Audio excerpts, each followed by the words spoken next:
Hello everybody, this is the Ant Apple, and this will be a lower look at Vault 92, one of the vaults in Fallout 3, located just outside of Old Olney in the Mojave Desert. Don't go into Old Olney, it's infested with fucking deathclaws, it is a death trap. You'll see the entrance to Vault 92 in the crevice just yonder there, and getting down to it is as easy as just dropping down.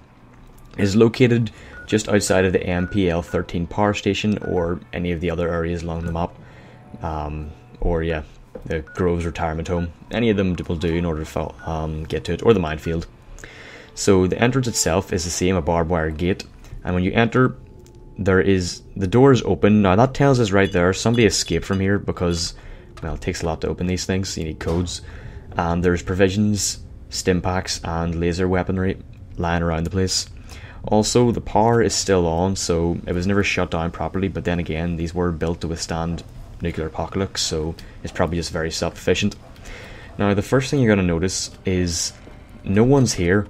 There's some bloatflies, there's some mirelurks when you get in deeper, but there's nobody here. The place is abandoned in a massive state of disrepair. Papers strewn everywhere, rust, the creepy music for vaults that are uninhibited, the works. Now, when you actually get into living quarters, first thing you see is mirelurk corpses. The second thing you're going to see is all the furniture is destroyed, it's thrown about, just tossed away. It's been used for barricades, it's tipped over, and this is very creepy. You're going to see the skeleton of what I assume is a child with a teddy bear. Now, first of all, this is part of the quest Agatha's Song, so this will actually make sense here. In all these terminals for the dormitory rooms, there is a noise flush system which will kill, by the way, any mirelurk that hears it, but it's white noise, which you'll see in a wee second. This is part of the Agatha's Song quest, so this was from her great-great-grandmother's sister's time. So this vault's about 150 to 200 years old. So the noise flush system is very high-pitched white noise, so you might actually turn your headphones down. It's kind of irritating, quite irritating, and it does kill mirelurks flat, which I find very odd, but okay, apparently they're sensitive to sound. So I just start venturing deeper. There's more dead bodies. Well, there's more skeletons, not even dead bodies really, but they're not eaten, they're not tossed around as if they've been killed by the mirelurks. So then you start thinking, what killed these people? Why are they all dead? So this area is there's a very hard locked door, which unfortunately I could not get open for the life of me. But in the lab areas, you're going to find terminals, and it will begin to shed some light in this. This terminal is going to reveal the logs of a doctor who was doing the experiments with the white noise. So initially, good results, he's very hopeful for it, and you get the impression that he has no idea what is going on here. Second one, there's an autopsy needed. Someone's died as a result of these experiments. Why they've died, they don't know yet, they're not sure. By the fourth one, there's been multiple instances of people dying, 7 people in fact, within it. Now, they don't actually know yet, and the Overseer is not answering any questions, he doesn't want to know. Shifty, just like the one in 101.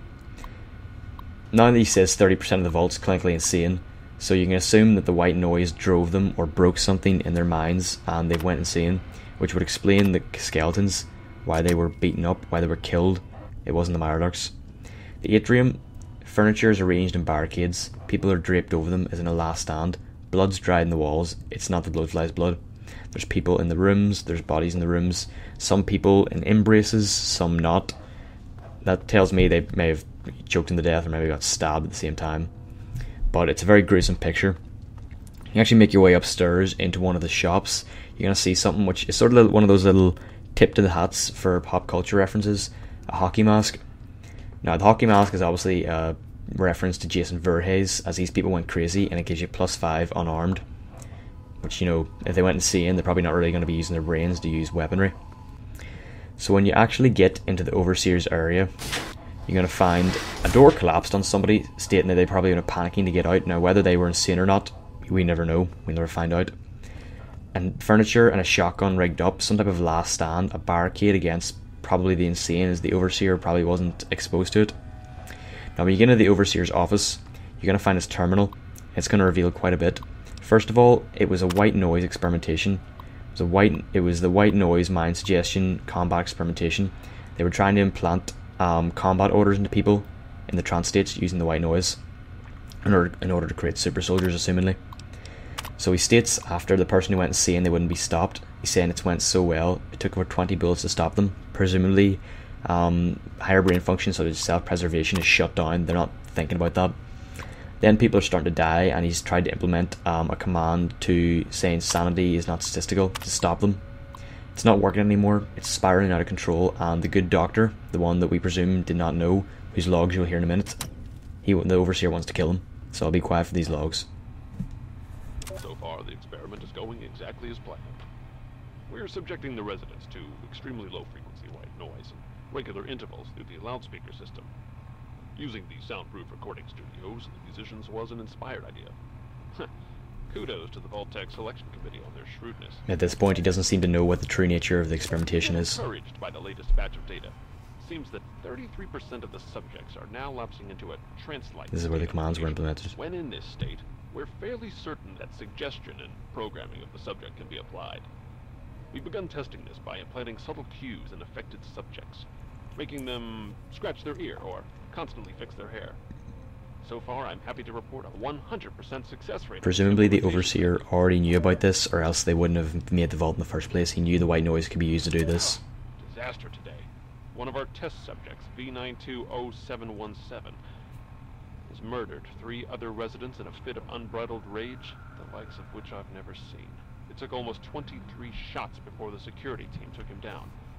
This subject has no history of violence or mental instability whatsoever.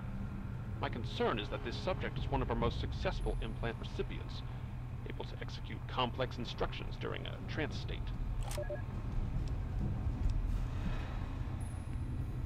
Unbelievable! We've had 12 more incidents in the past month mirroring subject V920717's actions. The shocking part is the savagery these aberrants exhibit when they murder. They rip their victims apart limb from limb and eviscerate them by hand. These used to be respected members of the musical community. How could this be happening? Where have I gone wrong?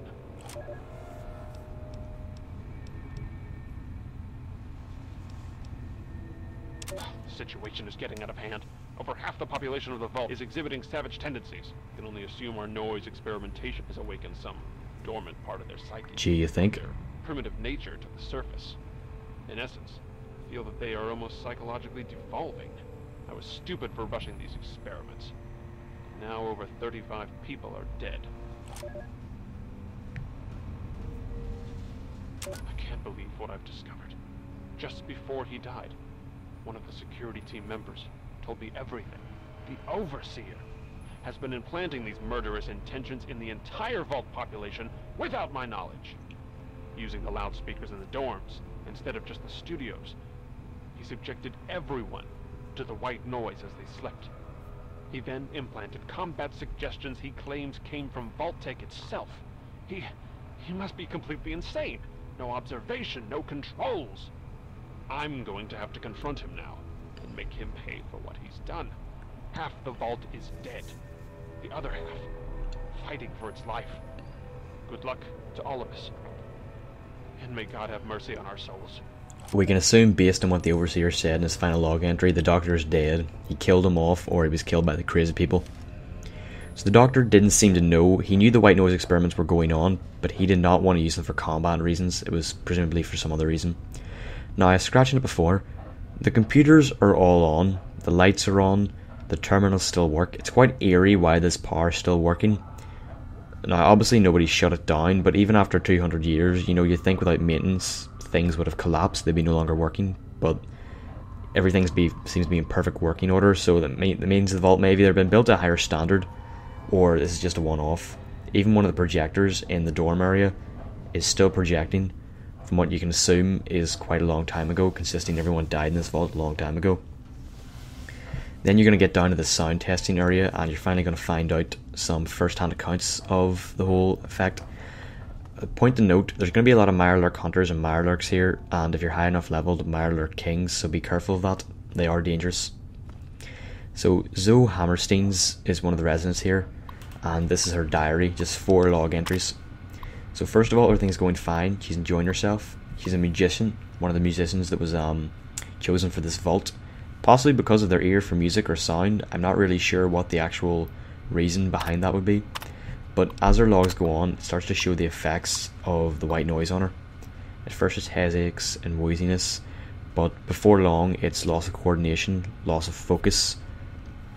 Her writing becomes more illegible, as you will see in this third one. 2 hours, kind of weird. And a lot of other spelling mistakes. Clearly her mind's starting to wander, she's starting to break. By the fourth one we can assume it's the final post just before her break off into complete and utter madness, because it says help please, then just nonsense, then help mealp. Just, you really can't read it at all. I don't know how far apart these were, so this could have happened over a week or a couple of months or God knows how long.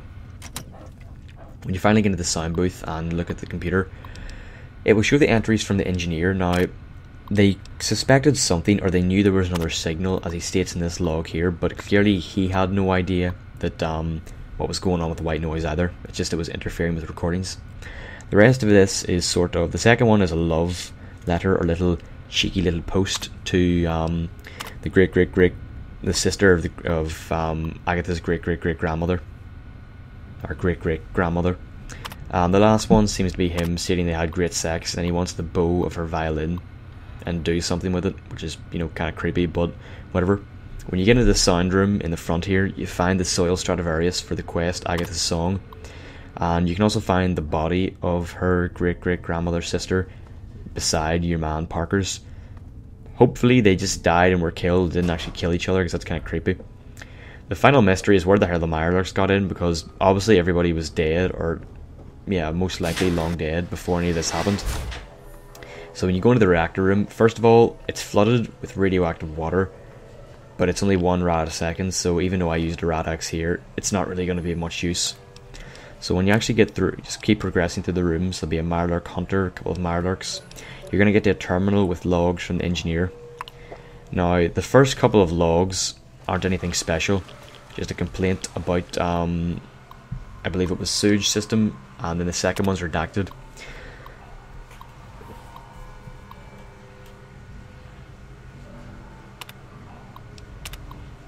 By the third, the fourth, and the fifth, however, the third one's complaining about 2 systems being too close together and it's causing leakage.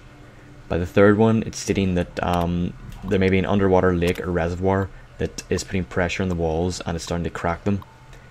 They used flooring to cover it up, but the problem's getting worse. By the fifth one, emergency meeting is called for the engineers to figure out a solution. Obviously, no one was never implemented, or they all went insane and died before they could, because the Mirelurks got in. So this has just been a little bit of in-depth insight into the lore of one of the more interesting vaults in Fallout 3. If you like this, like, favourite and subscribe, and I will have more. There's a bit of truth behind this. White noise was used for torture, and it also was used to detect extrasensory perception abilities in individuals. Not so much nowadays, but there is some truth behind this. So I hope you enjoyed this episode. There will be more. I will have more of this. And as always, and today, we'll keep your Bournemouth Bay. And goodbye.